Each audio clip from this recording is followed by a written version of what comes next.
As many of you know, this channel's content consists of a lot of things, ranging from video games to movie talk. But one of the things it's most particularly known for is Transformers.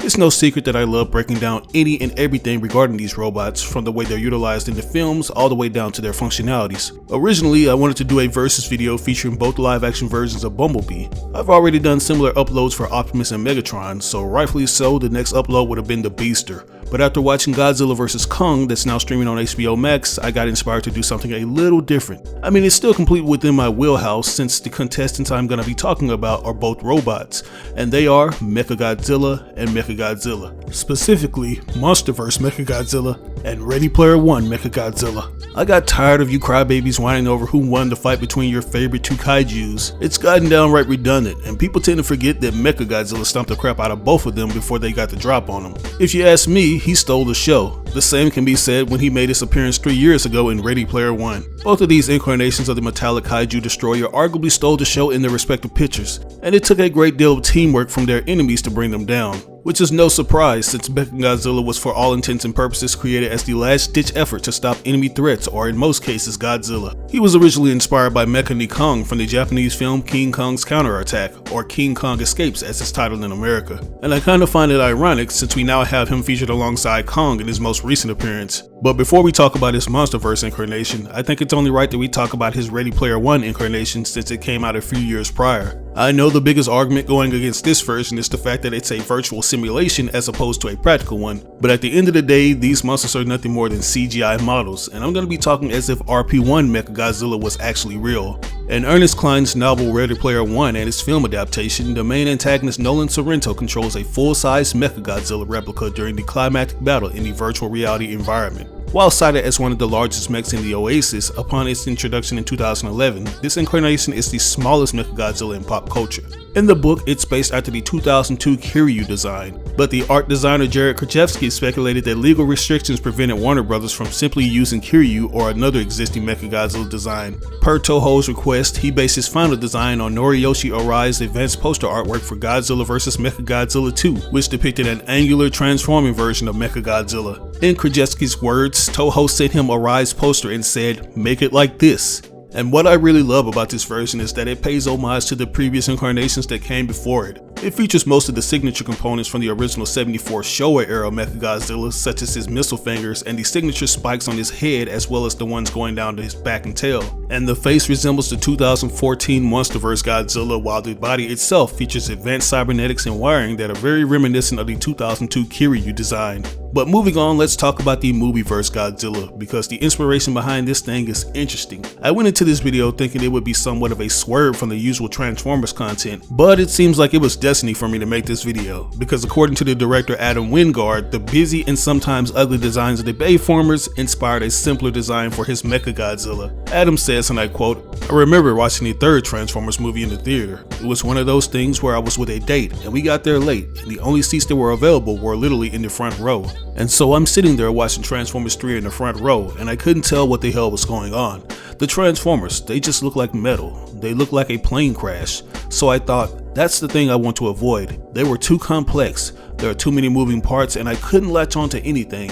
Nothing felt iconic with that Transformers design. I just always loved the simplicity of the classic Transformers designs, so I tried to create a look to the character that was punchy and just had a bit more simplicity. And thus, the Monsterverse Mechagodzilla was born. So if you're one of the ones who love this design, you have the Bayformers to thank for it. He sports a series of short metal plates resembling Godzilla's dorsal plates running from his back to his neck all the way down to the tip of his tail. His forelimbs are considerably bulkier and slightly longer than the real Godzilla's, with 4 claws on his hand. And his feet also seem to bear a slight resemblance to Ghidorah's while still having Godzilla's frame. What I like about this particular design is that every feature does a good job of aiding him in combat. While he isn't much of a walking visual reference like his RP1 counterpart, there are a few things that harken back to the more classical versions. His tail drill is both a reference to the Showa Mechagodzilla's Unisat tail blade and Kiryu's drill hand from Godzilla Tokyo SOX. And Apex Cybernetics' uses of Ghidorah's DNA to power the radio waves to Mechagodzilla is very reminiscent of Super Mechagodzilla, who was reverse engineered from the remains of Mecha King Ghidorah.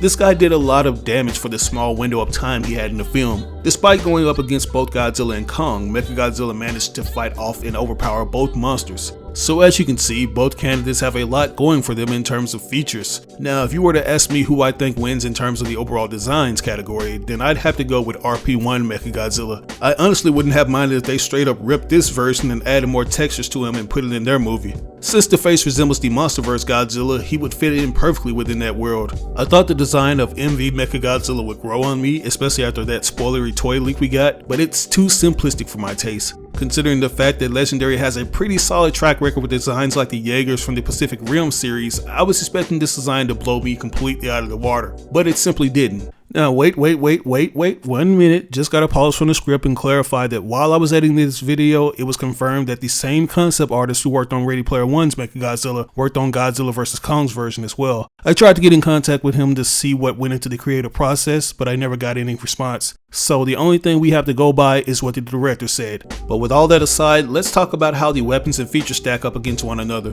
because that's going to be the deciding factor on which is better in combat. As mentioned earlier, both combatants can hold their own against multiple foes. RP1 took on some of the most iconic mechs we've seen in pop culture, one being the RX-78-2 Gundam and the other being the Iron Giant, and Monsterverse Godzilla took on the two Alpha Titans, Godzilla and King Kong, with little effort. Ready Player One's novel's depiction of Mechagodzilla didn't engage in hand-to-hand combat, but in the film it knocked down the Iron Giant with one punch and held its own against the RX-78 Gundam. In the novel, he absorbed attacks from countless gunters, only taking damage from Minerva X's breast fire, Raideen's Godbreaker swords, and Ultraman's Specimen Ray and Flying Kick. In the film, it shrugged off the Iron Giant's arm cannon and remained fully functional after multiple cuts from the Gundam's beam saber. So he has extreme durability. When it comes to his overall abilities, they pretty much go by the basics. He possesses finger missiles that can be fired at an opponent, much like the Showa Mechagodzilla. Sadly, we don't see how much devastation it can cause since he was thrown off balance and it didn't hit his target. Unlike other incarnations of the character, this version of Mechagodzilla possesses the ability to fire an atomic breath attack, and it's similar in appearance to the Monsterverse Godzilla's atomic breath in Godzilla 2014. Whenever the mech is about to fire its atomic breath, its dorsal plates glow a blue color, much like Godzilla. He used it on the Iron Giant, a couple times on the Gundam, and the player who was piloting it, so he has two effective abilities at his disposal. MV Mechagodzilla, on the other hand, has 4 abilities. As mentioned earlier in the video, he has a drill tail which he uses to almost do away with Kong. He features shoulder mounted missiles which he puts to use when Godzilla charges at him. Monsterverse Mechagodzilla also has thrusters mounted on his back and sides, enabling quick bursts of movement or added momentum to his strikes. He used them to knock Godzilla down with a charged punch. Speaking of punches, although it hasn't been mentioned on any wiki sites, MV Mechagodzilla can actually utilize the atomic energy he got from the Earth's core to power his punches and kicks. Finally, for his ultimate move, we have his Proton Scream, a red energy beam capable of burning through an adult skull crawler and knocking down as well as burning Godzilla. If we were to put both mechs' abilities up against each other, I think it's obvious that MV would win by a landslide. While RP1 is extremely durable, he's also extremely slow. MV has enhanced physical strength and human-like reflexes that, when combined with his ability to charge his melee attacks with plasma for added damage, enable him to overpower both Godzilla and Kong in the final fight. So he would demolish RP1 in a matter of seconds using things like his thrusters to evade attacks. If RP1 tried to combat the beatdown with his atomic breath, it would also fail. MV would simply use his Proton Scream as a counterattack. The move had the power to beam lock with and overpower Godzilla's atomic breath, knocking him down. And I can imagine that the Proton Scream would melt through RP1 Mechagodzilla with ease. MV Mechagodzilla just has everything under the kitchen sink that makes him one of the most effective titans in the Kaiju genre. His only weakness is liquid. Before he could kill Kong, Josh Valentine poured Bernie Hayes' alcohol onto the control panel for Mecha, causing him to stall for a brief moment, allowing Godzilla to charge up Kong's axe. But even that doesn't necessarily slow him down. The fact that he's being controlled by the spirit of a space kaiju also adds to his effectiveness on the battlefield, unlike RP1 Mechagodzilla, who is completely useless if his pilot gets killed or blown up. So Monsterverse Mechagodzilla takes the overall W in this versus match. And that's where we're going to end the video. I hope you guys enjoyed this video as much as I did making it. I really love both of these versions of the Kaiju killing machine, and if I had the opportunity, I would combine both of them together.